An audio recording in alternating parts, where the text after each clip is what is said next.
Hi everyone. So far, we have learned about a few topics under the gender category: equality, marriage, and domestic. The primary document I chose for this week is Welfare is a Woman's Issue, written for MS Magazine.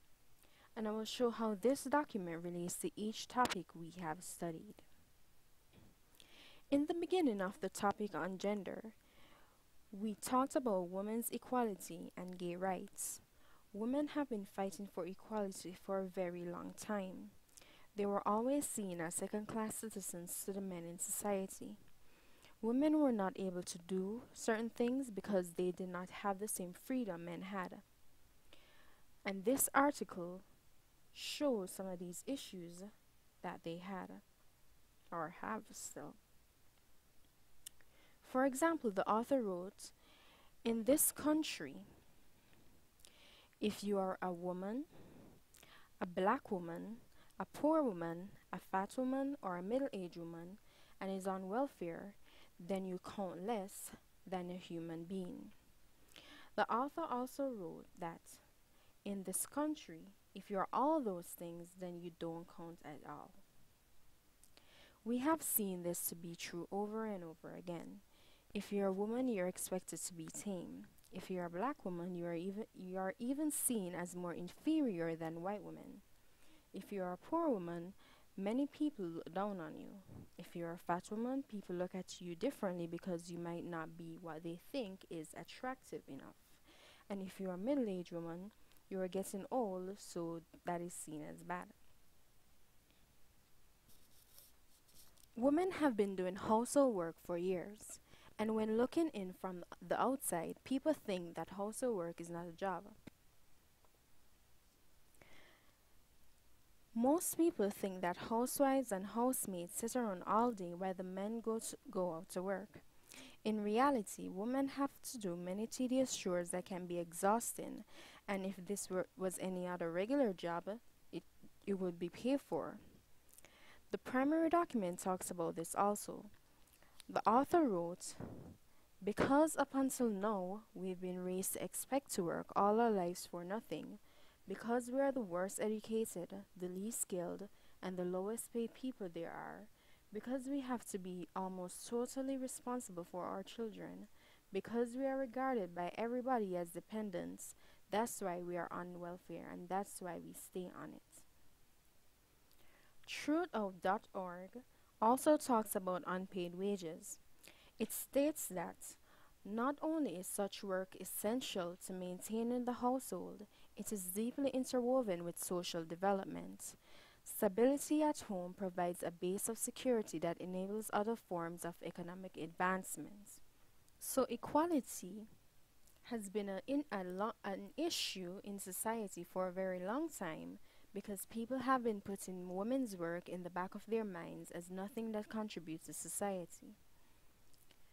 The primary document also talks about marriage and how welfare is like marriage for women.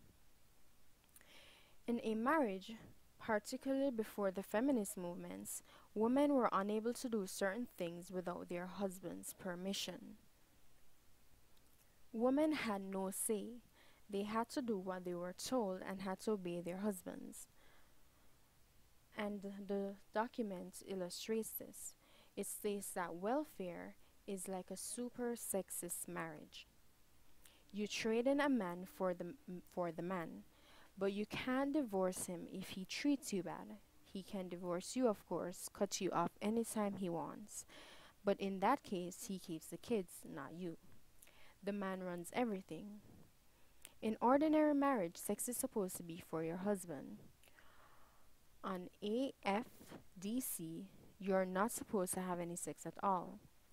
You give up control of your own body. It's a condition of aid. You may even have to agree to get your tubes tied so you can never have more children just to avoid being cut off welfare. The man, the welfare system, controls your money. He tells you what to buy, what not to buy, where to buy it, and how much things cost. If things rent, for instance, really cost more than he says they do, it's just too bad for you. he's always right. A CNN article also talks about what women couldn't do without their husband's permission back in the 60s. So, for example, a woman could not get a credit card without her husband's permission. As it says that in the 1960s, a bank could refuse to issue a credit card to an unmarried woman even if she was married. Her husband was required to co sign. So, just like how the welfare system is set up, it imitates what marriage was like for women. They just had to do what others say, just like how a slave has to do what the master says. The topic domestic implies that a woman's place is in the home. She is to do domestic work and care for her husband. And the document, the primary document, talks about this. It talks about welfare, but I will relate it to domestic. The document states that society needs women on welfare as examples to let every woman, factory workers and housewife workers alike know what will happen if she lets up, if she's laid off, if she tries to go it alone without a man. So these ladies stay on their feet or on their knees all their lives instead of asking why they're only getting 90 something cents an hour instead of daring to fight and complain. Society also treats women this way if they wanted to leave their husband. She would be used as an example. So, for example, on history learning sites says that if a woman left her husband for whatever reason, it would have been very difficult for her to keep herself and children simply because the attitude of Victorian Britain was that women should stay at home and look after their husbands. It says Victorian Britain, but this also happened in America. So these women would be used as examples to other women who would dare leave their husbands. The fight for equality among women is still ongoing. There are still some issues that need to be dealt with, but over time we hope that society can recognize that women are as equal as men.